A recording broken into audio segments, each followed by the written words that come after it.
there is a poster that has been released by the BJP. Delhi se Aapda gayi. That's the poster there, and in fact you can see a train over there. If you can quickly bring it up, if you can zoom in a little bit and see what exactly that poster says. Delhi se Aapda gayi. That was of course the slogan that was chanted. Of course, Aapda was a statement that was made by the Prime Minister as well in that campaign. Nimi Rastogi, would you like to respond to that? That's the latest poster coming in. Aapda is what's being referred to, and of course, your development track record of your government is being questioned by the BJP repeatedly.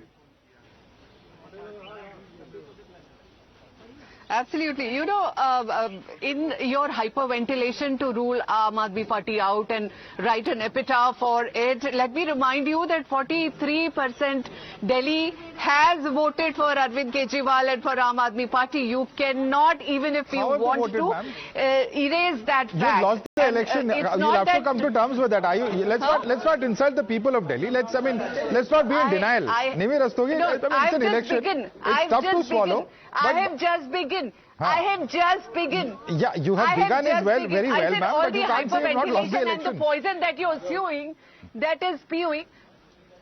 No, we accept our defeat with humility. We have fought the election with sincerity, and we'll react with equanimity. I mean, we will neither go gaga nor get into depression, because हमारा आत्ममंथन हमेशा चलता रहता है. हमारा आत्ममंथन हमेशा चलता रहता है. Karan, very quickly, Karan wants to respond to you. Karan Verma, coming to each of you one by one.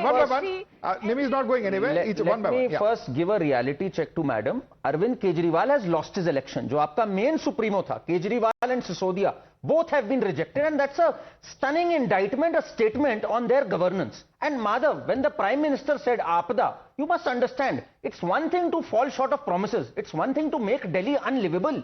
29 people died because they were electrocuted, because they couldn't desilts the drains. So many of the hospitals, one MRI is taking 7 to 8 months in a Delhi government hospital. One X-ray machine over 10,000 patients. What had they reduced Delhi to? The lack of governance was pretty much staring us in the eye. So, तंत्र की बात कर रहे थे सेठी जी, तंत्र आपने दिल्ली का बिठा दिया था भाई, चाहे स्वास्थ्य का हो चाहे शिक्षा का हो. ये तो अब आज today we've got rid of this malaise. I don't remember of a government in my living memory that has performed as badly from a governance standpoint. I don't know about the Lalu years in Bihar, but this is as worse if not worse. Parvinder Sethi, Lalu years की governance थी दिल्ली में.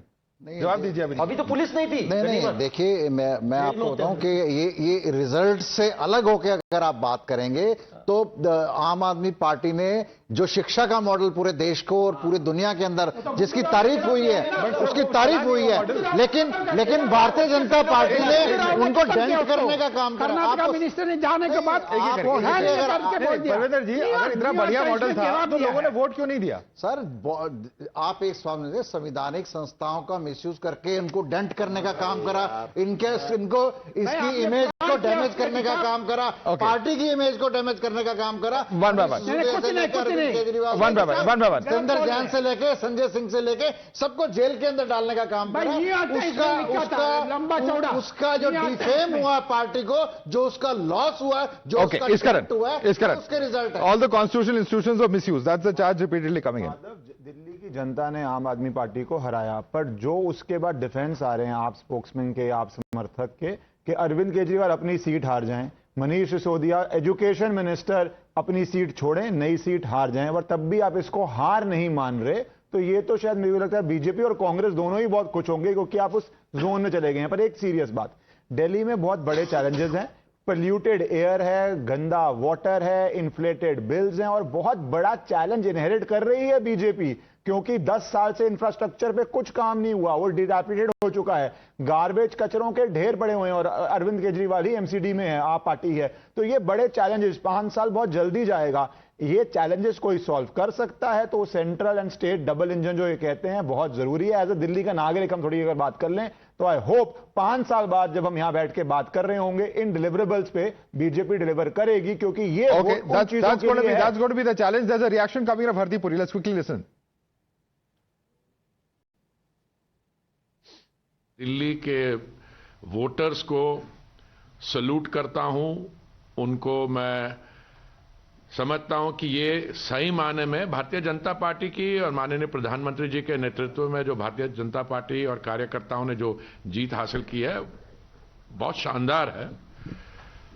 पर इसके real Victor, real अगर किसी की जीत है तो दिल्ली के नागरिक की जीत है, क्योंकि इतने साल से उनको एक तरीके से उनकी डेवलपमेंट को, उनके जीवन को, pollution, river pollution, air pollution, ऐसी बातें करते जाते थे केजरीवाल जी। अब मैं तो आपकी ही चैनल, आपके ही प्लेटफॉर्म के माध्यम से बहुत देर से कह रहा हूं, बहुत समय से कह रहा हूं कि दिल्ली की जो जनता है बहुत मैच्योर है, और मैंने ये भी शायद कहा था आपको कि mass is wiser and more constant than the prince. वो ठीक है, दिल्ली की वोटर कभी बीजेपी को उन्होंने छोड़ा नहीं था 2014, 19, 24 के लोकसभा इलेक्शन में, पर लोकल इश्यूज पे मैं समझता हूं कि ये बहुत